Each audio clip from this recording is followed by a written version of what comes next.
السلام علیکم، country news digital کے ساتھ میں ہوں منیب عباسی۔ ملک بھر کی طرح آزاد کشمیر کے اندر بھی آج کے دن بارڈر کے دونوں اطراف کشمیری جو ہے وہ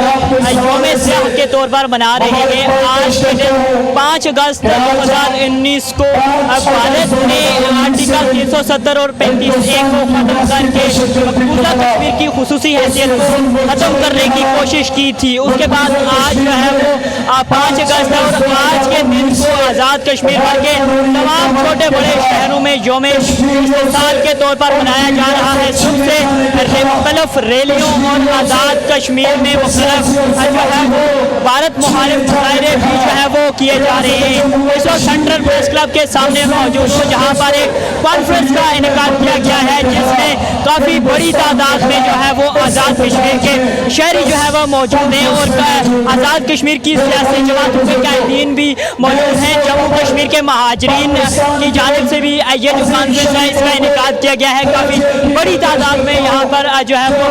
یہاں کے شہری موجود ہیں اور یہ مطالبہ کر رہے ہیں اقوام متحدہ کی قراردادوں کے مطابق جو ہے وہ مقبوضہ کشمیر کی جو خصوصی حیثیت ہے اس کو دی جائے اور مقبوضہ کشمیر میں جو بھارتی مظالم جو ہے وہ جاری ہیں ان کو ختم کیا جائے۔ یہ اقوام متحدہ سے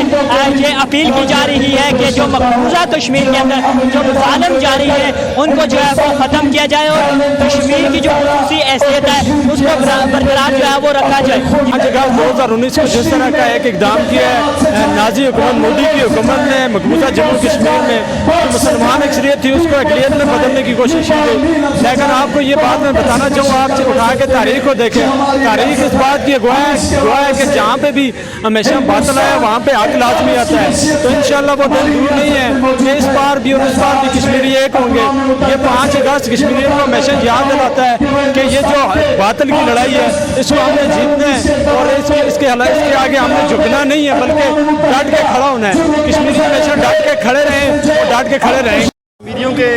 زندگی میں ایسا کوئی دن نہیں ہے جو ان کی زندگی کے لیے سیاہ ترین باب نہ ہو، لیکن 5 اگست 2019 کے بعد دفعہ 370 اور 35A کے بعد جو ان پر خصوصی حیثیت ختم کر کے ظلم و ستم کے پہاڑ توڑے جا رہے ہیں، ان کی آبادی کا تناسب چینج کیا جا رہا ہے، وہ میں سمجھتا ہوں نہ صرف پورے امت مسلمان بلکہ بالخصوص پاکستان کے لیے لمحہ فکری ہے، کیونکہ پاکستان بیانات سے آگے نہیں بڑھا۔ پاکستان کو چاہیے کہ پوری عالمی دنیا میں مسئلہ کشمیر کو اجاگر کرے،